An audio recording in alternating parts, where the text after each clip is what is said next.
kanca tani dibawani ha. Engko sing ngaturke ya kuwi urut saka sing durung tau melu nggih iki. Sapa? Yola. Yola, heeh. Wah, aku yang dijejeri karo wong ayu ki. Biasane mung gori dadi. Lah iya, tengenku ki biasane mung Maya Gori saiki Elvina. Oleh niku mak klirang. Kok ketok rada kaya piye? Ngono. Yen biyen sing jejeri bojoku saiki tak pensiunke. Wis nang pondokan ae. Karo kipasan. Ngono. Sing bawani anakmu Ferdi, Kang Mijo Sekolahdan Magetan. Wah, pengrawite iki dalang kabeh. Wah, pengrawite iki ngedap-edapi heeh. Awan mau sing ngasta anakmu lanang Dunung Saraya. Ya. Iki dasare wayangane hebat, alhamdulillah ditampa karo masyarakat, ketrima anggone nyambut gawe. Ngono, heeh. Aku dadi jejering wong tuwa melu seneng, melu bombong, melu mongkok, nyatane anakku sing nyambut gayawan mau ketrima marang masyarakat. Ngono, heeh. Iya.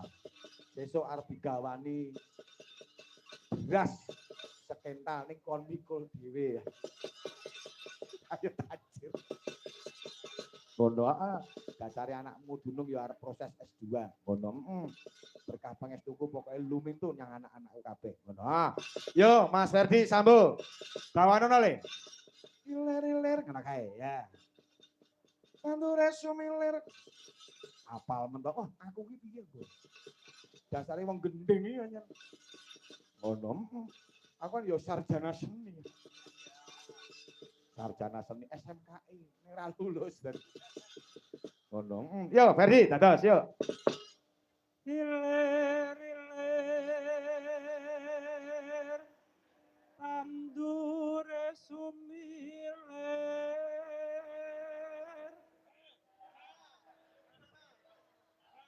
kanca tani kan padha makarya garu mluku sak panunggalane anggone padha makarya ana ing Tegal Sawahe. Ngono.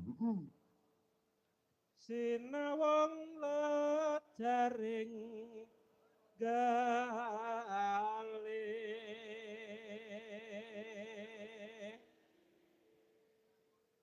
parine amulanmu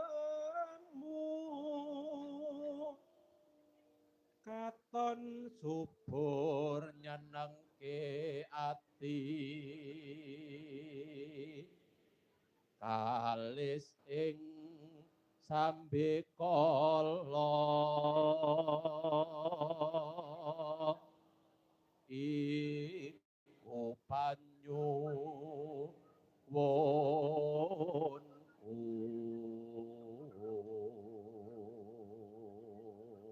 Geser anakmu arep. Lalo. Nah, coba.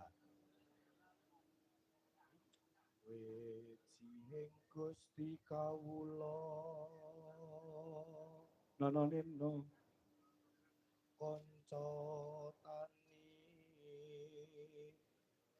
yakti saka guru negeri. Geser. Ferdi, tutup le. Buka iku ditutup. uga betenging bangsa